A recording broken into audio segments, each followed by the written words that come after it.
Hi guys, welcome to my YouTube channel. Today is my grass cutter today. Tingnan nyo guys, na grass cutter ako. Wala man lang akong kaprote-protector na suot.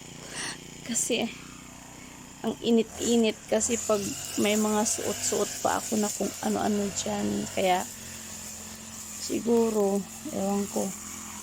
Sinubukan ko lang, awa ng Diyos, hindi naman ako nasaktan. So, hanggang natapos ko yung pagiging grass cutter ko. Ang laki-laki ng ginagrass cutter ko na lugar guys.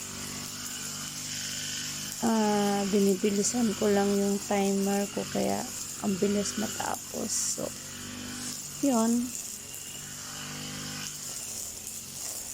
Kasi ang bilis humaba ng mga damo dahil palaging umuulan. So,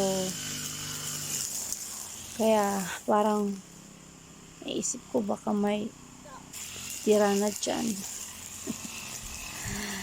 Kaya ginagrass cutter ko na talaga. Thank you so much for watching.